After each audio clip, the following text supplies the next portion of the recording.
Hello, hello. Hi, I'm Sandra Funk, and we are just going live to talk through some of your questions about the interior design standard.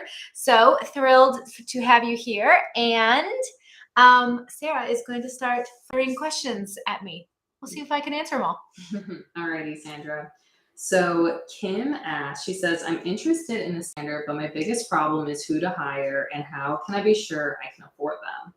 Is it a designer, an expediter to handle orders and claims, or a design assistant that I train? Which she says, I don't have time for that, but I'm drowning. Do you have a module that talks about how to build the team? We sure do. Tell me, it's Kim? Yes. Okay, Kim, we absolutely do. So one of our final modules is building the dream team. And you need this, obviously. So important to understand like what you need from a hire perspective, as well as all the tools to actually hire. So from job listings to what to delegate to a lot of tips and tricks on figuring out who's that first hire is also in the standard. I will give you some ideas just off the cuff while we're hanging here talking. One of the greatest things to do when you're hiring is to make sure that you're not hiring a mini you, right? You already are the amazing person that you are. And so I think you're on the right track when you're thinking about, is it an administrative person or an expediter, somebody who balances you out, somebody who has a skill set that you can then just bring into your firm and start delegating to. One of the most beneficial things about the standard is having really defined clear processes so that you can then delegate those out. Yeah, that's great advice. And the standard works as a great tool for training too.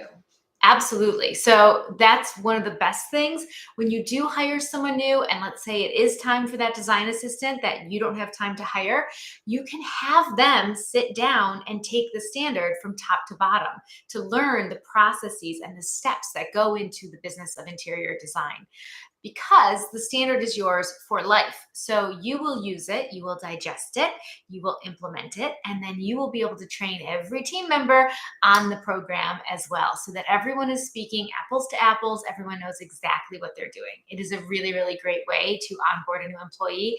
I use it when we hire someone new. It's one of the first things they do. And it's so wonderful from the standpoint of filling those first couple of weeks where no one has 24/7 to spend with a new hire to train them. And the standard, you spend a little time with them in the morning and they take a couple of the standard modules, they dig deep into some of the details, you spend a little time with them at lunch, right? Like, it's a beautiful way to kind of elongate and train throughout those first couple of weeks before they're really ready to do anything in your firm. Yep, exactly. So she also had that secondary question, which is how can I be sure I can afford them? And I think this goes with any big investment, whether it's the studio, a learning opportunity, or a new hire. What's your suggestion for that? Sure. So I'm going to direct you to the wealth manifestation spreadsheet inside the standard. That is where we really, commonly known as a budget, but we flip the script and really talk about it as far as wealth manifestation. I kind of switch how I think about it, and I start with what you want to make profit wise in your firm and all the expenses that are fixed. So you're going to run that budget with that new expense of a hire, right? And you're going to look back and see, how many projects do I need? What do my margins need to be? What do my design fees need to look like for me to be able to afford that new hire and still take home what I need to take home to stay in business, to keep going, to be profitable, joyful, and have good work-life balance. So really setting up for success with the numbers from the beginning. And it's a great thing that you're asking this question to just make sure that you can, in fact, afford it. You really need to do that budgeting. Exactly. And that's one thing I love about the standard is it's not just, all the templates and all the amazing things we give, but it's meant to create abundance and margin in your life, not just, the exact things that we provide. Yes. So The standard, I think that's such a good point. The standard, it's so hard for me to like encapsulate what the standard is in like a sound bite because it is literally everything that we do inside of our firm templated and clarified. There's videos that walk you through why we do what we do and to inspire you. And then there's templates for every single process inside of a design firm. There are emails to take and make your own. The design agreement is all there, the calculator so that you can calculate what you need to be charging and calculate budgets for projects. Again, the wealth manifestation spreadsheet, which is commonly known as a budget, that really brings it all home to make sure that you are, in fact, profitable at the end of the day. Again, the point of the standard is to bring you joyful, abundant balance in your life as an interior designer. Because when I first came into this industry as a business owner, right? When I first started my own business, I was creative. I was loving it.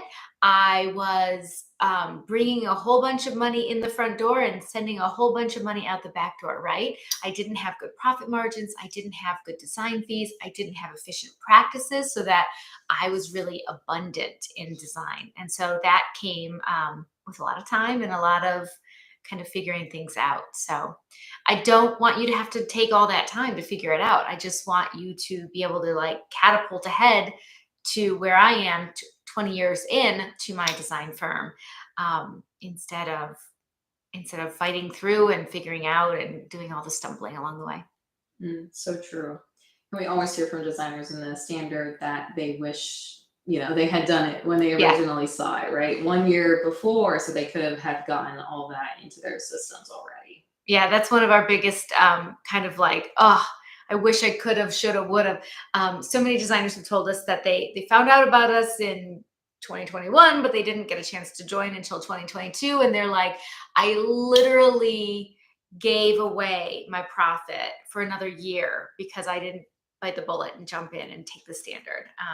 And we also have so many designers tell us that they make their money back in the next project they do the standard way. They recoup their entire standard investment. And that is really, really encouraging when it comes to kind of investing in yourself and really deciding that you're worth it, that your business is worth it, that you're going to implement, that you're going to execute, and that you're going to make your money back on the first project. So now go out year after year and just think about the abundance that you'll be pulling into your life when you're kind of working off the standards. Yeah, exactly. Darcy just commented, just Darcy. starting the standard today. Welcome, Darcy. We're so excited to have you in this class. So excited. Don't you love that you are digging in? That's kind of the beauty of the standard. Yes. You can dig right in. Yes, and we just had another member reach out today asking for access for her team member, and she's like, I'm already loving it. Amazing. Yeah. Amazing. Welcome, everybody. I'm so excited for the next round to get to know you all. It's going to be very exciting. So thank you for being here. Yes. Okay, so Lisa asks, someone recommended getting in touch with you in regards to a sample contract. I am new in interior design and operating my business on a full-time basis and would like to get a contract in place to help protect myself as well as see my clients get to the finish line. Are you able to help me with a template so I know how to begin? I have a few ideas of what to include. I just don't want to leave out any major must-haves before having my lawyer draft it. Mm-hmm. Yes, definitely. So that is one of the keystones inside the standard is our design agreement.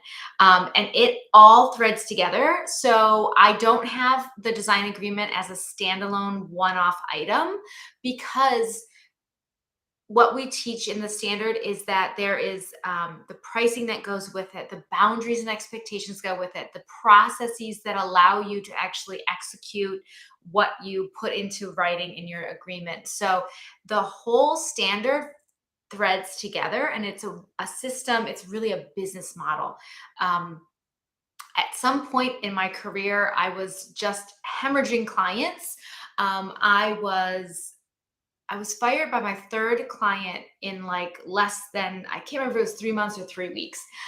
It was quick and it was shocking. And I really kind of decided that I was going to stop everything. Brought my lawyer in. I hired a business consultant, and I worked with my mindset coach. And we really went back to the drawing board to make sure that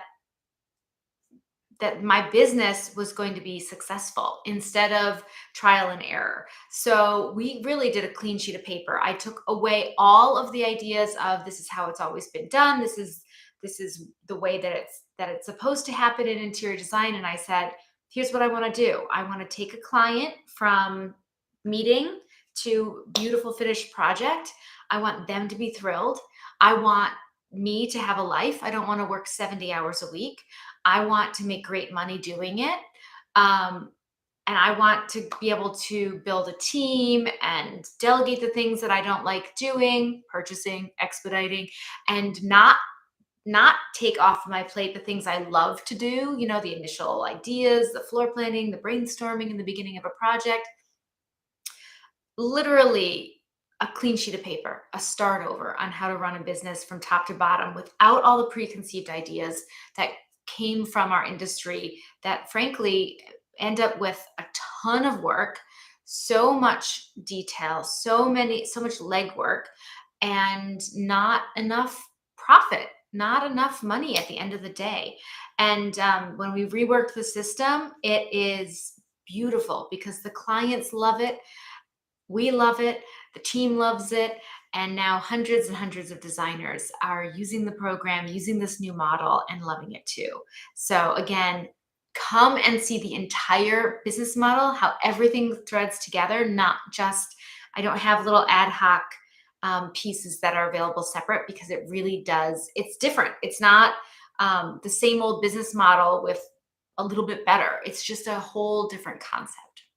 Exactly. And was there a time when you were working on an ad hoc basis building your design firm, and Oh, yeah. what was the result? Well, the result of all that ad hoc trial and error, every single time I had a new client that would ask a new question or an issue that would come up, I would go back to my design agreement and I'd make a little edit and I'd make it a little stronger and I'd make it a little bit better, but I wouldn't make it clear, concise, efficient, profitable, right? I was just, um, I was just learning by mistakes, right? But never went back and really got it all cleaned up and all efficient. And I think part of that is like going back to the process of interior design and looking at each and every step that happens and how it lands with the client. It is so crazy important to be looking when you're kind of starting over, like what is the client experience in every single step? How are they feeling? Do they know what's going on? Do they know what to expect? Again, when three clients in a row fire you, I mean, I'm talking like deep dive, again, from the legal standpoint, from the business consulting standpoint, and from a mindset standpoint. What went wrong? Where did we fall apart? And I had these really intense examples in front of me to really work from. And then I had wonderful projects going, somehow tripping along, piecing it together, running it by the seat of my pants. Um, so it's really, really important to see everything together. Right. And how nice it would have been if you had something like the standard, Oh, not even just the beginning of your career, like multiple points, the oh whole yeah. Uh, process. all the way along, it would have been nice to have had a business model. Um, because it was trial and error from the very beginning. It was trial and error, and I worked in the showrooms, so I understood the vendors and trade standpoint and quoting, and I understood like how that all worked. And I worked retail, so I understood sales. And then I worked in multiple design firms, so I understood the business model from the people that I was working for as well, from all angles. Again, being in a to the trade only showroom, being in multiple firms. Um, and I understood what was standard back then, and I saw it in every firm I worked for. People just running themselves crazy ragged, working crazy hours for very little pay, and but loving it because we love design. And you know we're here because it's our calling. We're here because we love it. It's our passion, right? Nobody gets a sensible design degree. You're here because you absolutely adore design, and I don't, I just never thought it was fair that it wasn't particularly lucrative. And so I really wanted to change the game. And once I figured out how to have it be lucrative and still have the clients be thrilled and everyone, moving in the right direction, I didn't want it to just be my one little firm that got the benefit of that. And that's kind of where the standard came from. Right. So tell us more about that, Sandra. Not just wanting your firm to have access to something like this. Where does that mindset come from? Because even in the industry, we see people holding things close to them and their resources. Yeah. Oh my gosh, so funny. I So where it comes from is just like what we were just talking about. Like, hey, I need help. I don't want to start working on a design agreement from scratch. Again, the cost of the standard is very similar to the cost that one design agreement from start to finish with an expensive lawyer is going to cost you, right? And if you can find an inexpensive lawyer, let me know. But or don't, because you get what you pay for, right? When it comes to that. So truly, the cost of one legal agreement that is customized to your firm, customized to our industry, vetted, edited, gone back and forth over, it literally is the cost of that to be a part of the standard. And it's lifetime access and it's a community. But here's what was going on. I got all this lockdown figured out, used my new system. It totally worked. I was like, so thrilled, and my clients were thrilled, and we were making good money and everybody's happy. And then my design buddies are saying to me, hey, can I get a copy of that agreement? Hey, can you tell me how you're figuring out your flat fees? Hey, can we? Hey, can we? And it's the same thing I just said to you. I can't give you, well, I can give you, but it won't help you. I can give you the agreement, but in it, like, will you be able to figure out the flat fees? Well, no. Okay. Well, I can give you the flat fee calculator, but do you have the data and the metrics that you need to put into it to make it work? Well, no. Okay. I can show you how to get the data and the metrics and what you need to start tracking and where you need to go. And like, you need to dig into your archives, and I can teach you how to do that. But at the end of the day, guys, I had a design firm I needed to run, right? So I didn't want to become a coach. I didn't want to become someone, I didn't want to give them piecemeal. I didn't want them to take my agreement and not have the processes and the efficiency to actually be able to deliver for that flat fee, right? Like, it only works if you use the whole system. Like, if you're going to give someone a flat fee, then you better deliver in an efficient manner so that you actually are profitable at the end of that project. So like, I'm going in circles here, but that's how I felt. Like, I felt like I was going in circles. Like, I could help them, but I didn't have the time to give them enough information to make it really, really, truly work for them. And that's when I decided, if I was going to sit down and do this for my 5 design friends that need this help, well, then I could do it for the whole industry. Like, if I was going to sit down and take the time to put this all together, then obviously far more designers could benefit from this than just myself. And so I started to have this idea of like, it would be worth it. I could take the time to put this together. I could document all of this. I could, I could make this happen. I could do all the things that need to happen to make this digestible for someone. And I was at my sister's cottage in Michigan, and we were all like hanging around late night, having some wine, talking. And I was telling everybody, but my dad and my husband were like, what are you talking about? What is wrong with you? You finally cracked the code. You finally have your business humming along beautifully. Why on earth would you tell your competitors how to do it? Like, what are you thinking, Sandra? And I was like, no, there's like there's plenty of design work out there. There's a millions and millions of potential clients for the thousands of designers that are out there. Certainly, by everyone in my industry running a better business doesn't mean that I would somehow not have the competitive advantage. Like, no, I don't need the competitive advantage. There's a designer for everyone, right? Like, there's enough work. I believe in abundance, right? And that's what it comes down to. Like, I just truly believe that there's enough for everyone. So it's no skin off my back to share this information with other designers in my industry.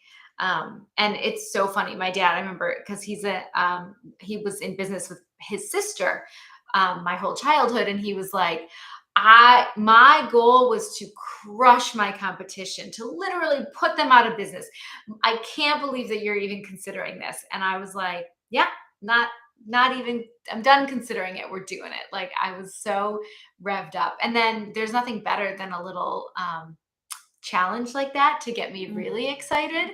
Um, so yeah, then next time we were out at that cottage, it was with the team, and we were in major brainstorming mode, trying to figure out how we were gonna get all of this information out to all of you. And it took us about, what, a year and a half? Yes. Yeah, it took about a year and a half for us to document everything and film, and the legal that goes into everything. I mean, it was no small feat, but it's so well worth it.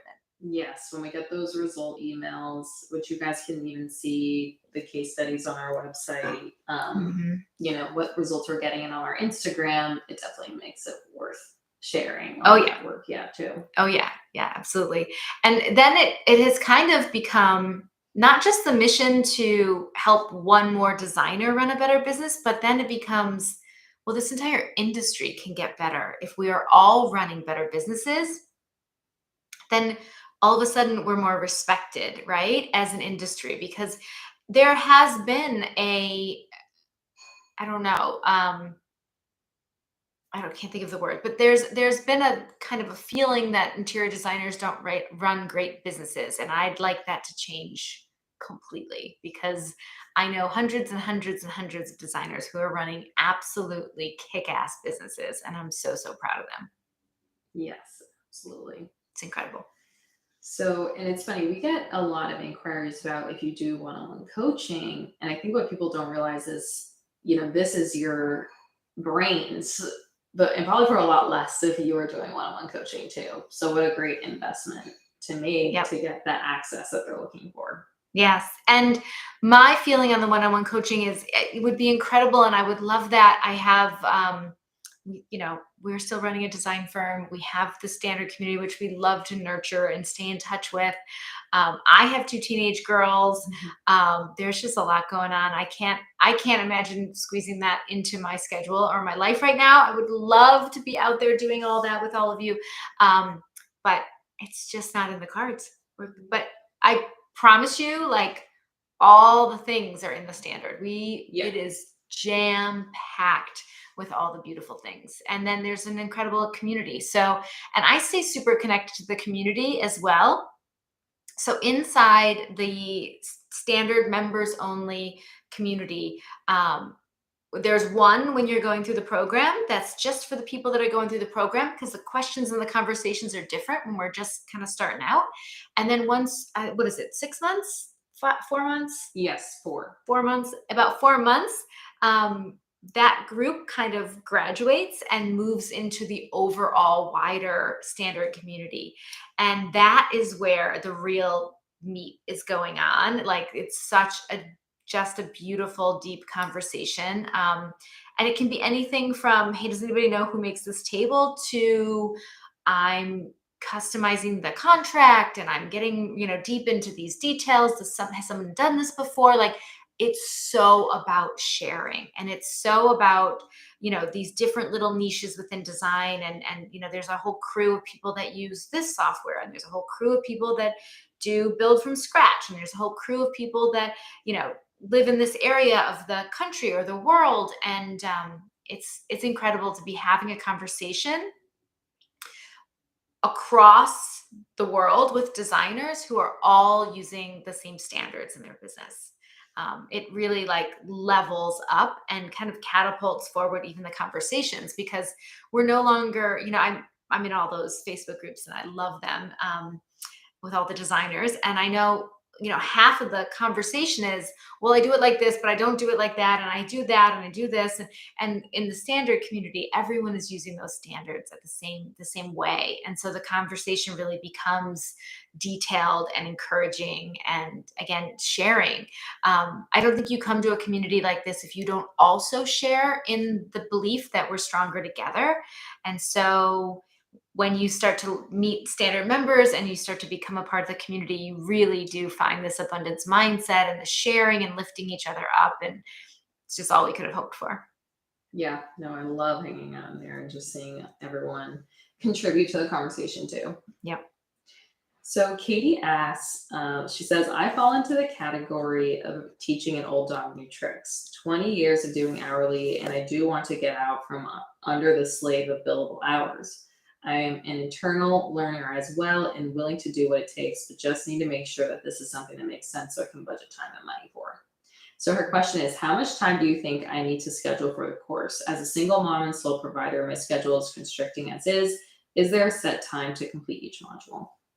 So, Katie, there's not a set time because everyone's businesses are different, right? Some people have no clients. They're starting their business, they're taking the standard and then starting their business, right? They're using it as a jumping off platform.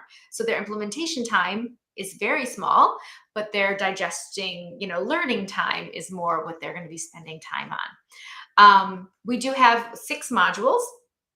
And they all come to you at the same time, but I highly recommend going through them 1, then 2, then 3, then 4. They do build upon one another.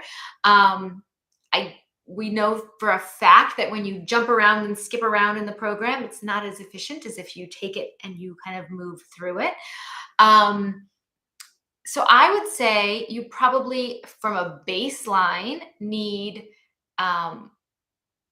I would say about 6 weeks and setting aside time, right? Like 1 module a week is a good layer for digestion. And then when it comes to implementation, it is completely dependent on how many clients you have, how many employees do you have, how many layers do you need to unwind of what you've been doing and train into what you are doing. So it's one of those things where I think you'll get into the program and then you really need to just block time. And we have a really great bonus coming up. If you join us in our webinars, we are doing a couple of webinars this week. If you join us in one of our webinars, there's a great bonus. It is Desi Creswell, and it's really a time management bonus all about setting up and scheduling and blocking time and making time to do this huge catapult forward in your business and this big level up. So definitely check that out. Come to the webinar and check out that bonus. But yeah, I would say, you want to look at your schedule and you want to try to figure out where can you make some time blocks. So that might be waking up an hour earlier once a week for an hour. That might be looking further out into your schedule when things start to get a little bit freer and blocking a week so that you can dive deep if that's kind of how your brain works. It's saying every Wednesday for 2 hours in the afternoon, or maybe every day at lunch, I'm gonna do a half an hour lunch with the standard, and that's how I'm gonna just chip away at this. There's a lot of ways to do it, and when you get into the community, you're also gonna really benefit from creating an accountability group. I'm like, what's the word? Nice. An accountability group. So getting together with other designers who maybe have a similar size business or a similar time constraints or maybe a similar pace to what you're thinking, getting in touch with them and then putting some touch points on the calendar with them, checking in. Maybe it's text messages, maybe it's a Zoom meeting, maybe it's meeting at the local coffee shop if you find someone local. So lots and lots and lots of options on how to kind of stay in that flow of implementation. And then, of course, we've got community calls. So we will touch base with you, check in with you, as well as constant communication going on the Facebook community as well. So we are obviously we're responding to in business hours, but the conversation is literally ongoing, which is beautiful. Mm-hmm. Absolutely. So I love this question. I've been trolling your Instagram and see the phrase "stand in your space" a lot. What exactly does that mean? Awesome. Thank you for trolling. Stand in your space is really about deciding who you are in any aspect of your business and standing behind that. So it started when I did a podcast with Luann. I did Luann Nigera has a podcast called A Well-Designed Business. And she is a longtime friend. She's my window treatment provider. I've been doing business with her for well over a decade in my business. She was my window treatment provider, and then also became a great friend. And I was her second guest on her podcast, and we were just talking, riffing, chatting about, having standards in your business. Essentially, really, this is well before the standard idea had even come into my mind. And it was like payment terms. Am I saying words weird now? Payment terms, and just the way that you run your business and how you have to decide. You have to be clear. You have to communicate that to your clients, and then you have to stand in your space. You have to stand behind those principles and those decisions that you make. And I think that's a big theme for me is I had a lot of clients early in my career who, just by virtue of me not having clarity around how I was going to run my business, what was going to happen next, not because they were being mean or nasty, but just by virtue of the fact that I wasn't giving them clarity and I wasn't giving them structure, they kind of ran the project, right? I need this by, you know, the end of June because we're having a graduation party. Okay. Where in reality, that was an absolutely ridiculous timeline. But because I didn't set the timelines, I was being kind of run around in circles by my clients. And same thing, budgets were being set by clients who have no idea how much interior design costs. Timelines are being set by clients who had no idea how long this was going to take.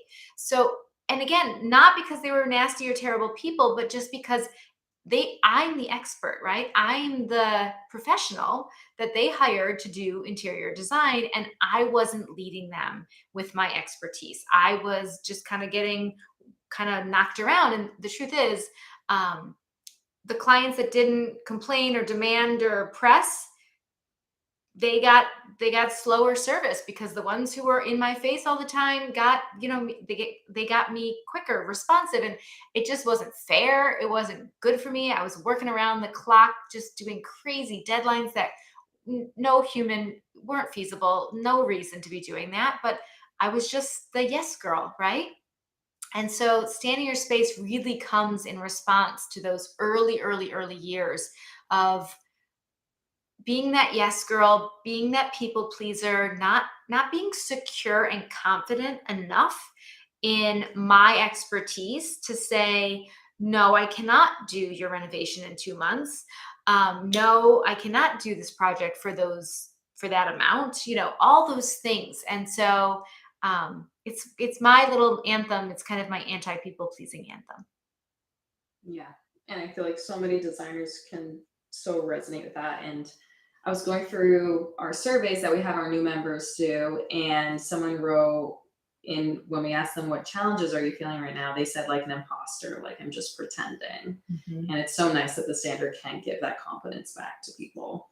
Oh my gosh. Yeah. So this is one of the things that comes out of speaking to standard members an unintended consequence that is just lovely. We hear it time and time again that they come out of the standard with renewed confidence. And it's one of my happiest, joys to be able to offer that. And again, not something we didn't know that was needed. We didn't know that was going to be the one of the outcomes from the standard. But man, is that my favorite thing when a designer says, like, I have the confidence now to charge an appropriate fee so that I'm actually profitable, and I have the confidence now to set the budgets and to set the timelines, and I have the confidence now to kind of do my marketing in a more present way, because again, they're just owning their entrepreneurial spirit. They're owning their boss lady vibes. They're just owning their confidence in running their business like a boss. And it is life changing. Like, it's just such a huge shift, and it's beautiful to watch. And then it's like overwhelming to have it come from hundreds of designers. It's just really incredible. Yeah.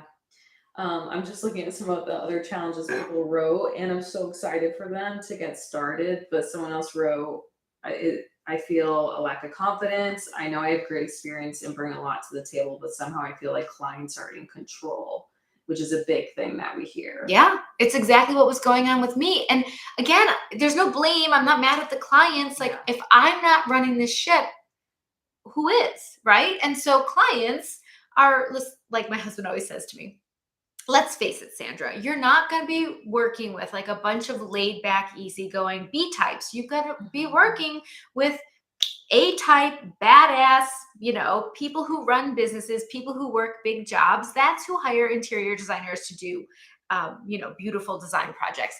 He's like, so the idea that you're going to have these like laid back, not in a rush, not all over you kind of clients is like pretty silly, right? And we were also working in the New York City, market. So it's just pretty go, go, go. And again, if I wasn't setting the tone, if I wasn't setting the pace, if I wasn't setting the budget, well, of course, they're going to jump in as type A business people that they are, the kind of people who hire experts to do their interior design, right? That they're going to jump in there and they're going to take the reins if you're not taking the reins. Huge, huge part of the standard is the understanding. And this is where the mindset coaching came into reworking this. The mindset and the understanding that the client wants you to be the expert. They want you to take the reins. They want you to show them how to be a good client, how to have a successful project. At the end of the day, they want the beautiful home that you guys are chatting about just as much as you do. More, right? It's their house.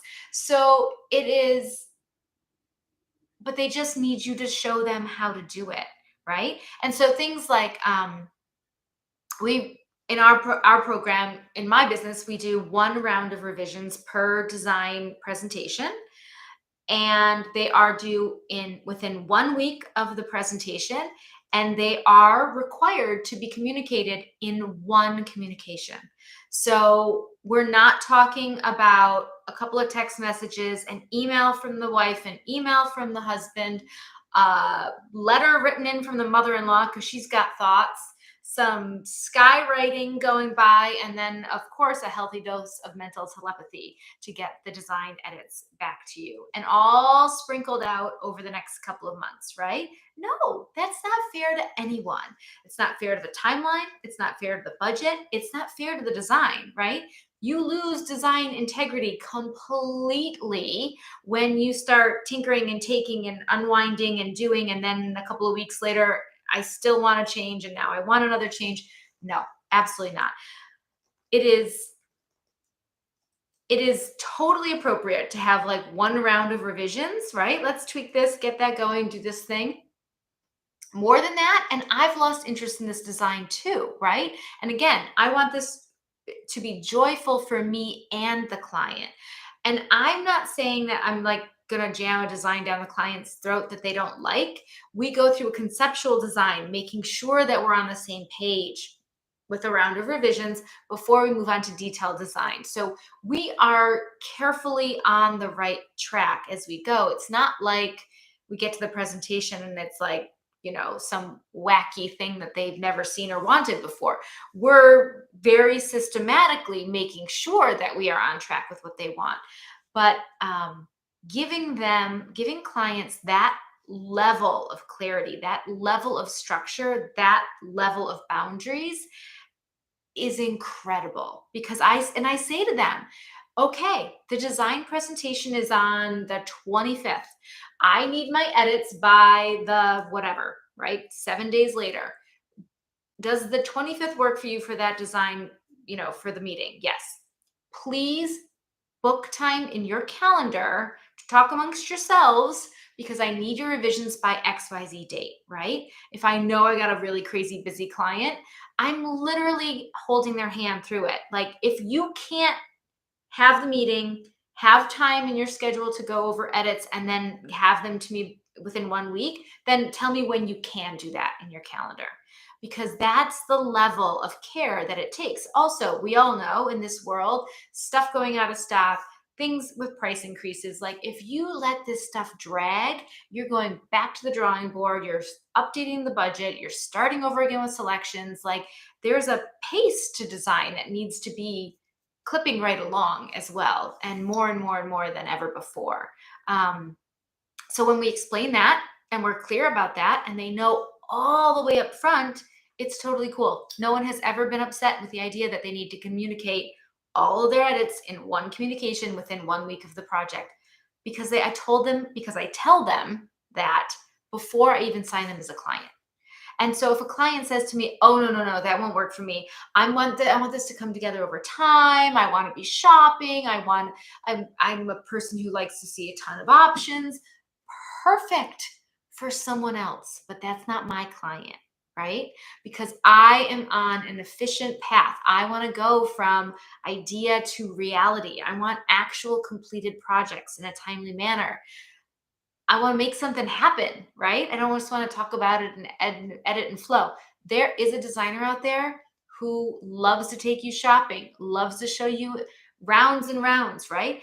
That exists. Somebody out there is perfect for you, but that's not for me.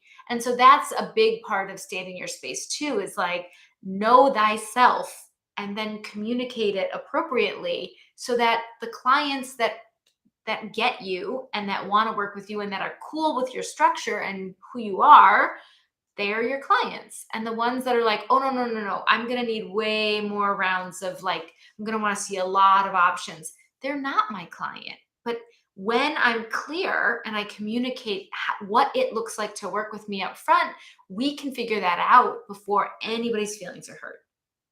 And we go through the potential client process in detail to make sure that you are also figuring out, everything in the standard is customizable. So you can take it and you can make it your own. So figuring out who you are, figuring out how you want to work, figuring out what works for you, customizing it to be such, communicating that before you ever sign that client. It is literally life changing. Like having all great clients, because now you have a process in place where you really vet them, you really communicate what it's going to be like to work with you. And those that don't like it self-select out. They're like, "Oh no, that's not going to work for me." Awesome. That's perfect. You want to know that before you ever sign up.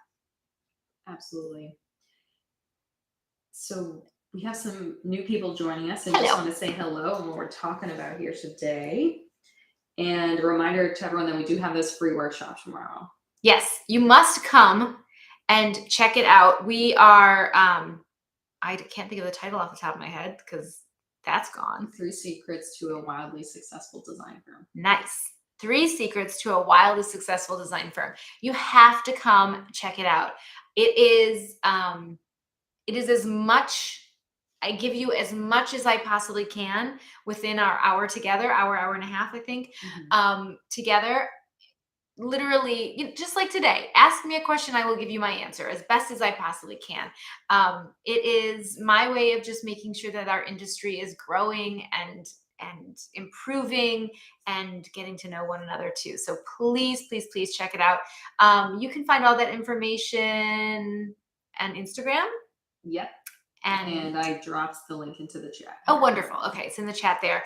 But yeah, our Instagram profile is also a good place for like all the latest things that are going on all the time, or Facebook, of course. Yeah, you can find us all there. Yes, definitely. Okay, so a couple more questions. Someone wrote, "I'm such a cautious person. How do you know when it's time to make the leap?" Well, I think you have to listen to your gut, right? You have to listen to your intuition. So caution is great. I am someone who wants to like weigh my options, but there is a time for action. And it feels like if you're here and you're asking that question, that your intuition is probably telling you that it's time. So permission granted, right? Like it's time for you to take this great big level up, this great big catapult forward in your business. And again, you're here. So I think you are being called. It is your turn to step up. spend a little time on our website, spend a little time on our Instagram feed or Facebook feed. There are so many designers who volunteer to tell their story about what the standard has done for their business and their life. And a lot of times you can reach right out to them via DMs on Instagram or pick up the phone and look them up and call them. I hear stories all the time of designers who have given us a beautiful story and, come and volunteer to tell their story. And they end up talking to designers because they too have taken on the mission of wanting our entire industry to improve one designer at a time. So, if you need that extra encouragement or a personal conversation, reach out. You can reach out to us and we can put you in touch with someone. You can reach out directly when you see, the names of the designers who have, again, come forward with their stories, just wanting to like really share in this as well. Yep. Alrighty. Well, guys, we are going to be going live later if you want to join us over on Instagram. Yeah.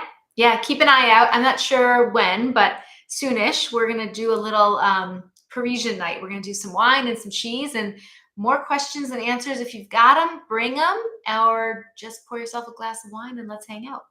Yes. Good? Happy hour. Join us. Yes. Yes. We'll be there soon. All right. Thank you so much, everyone. So nice to see you and have a great day. Bye.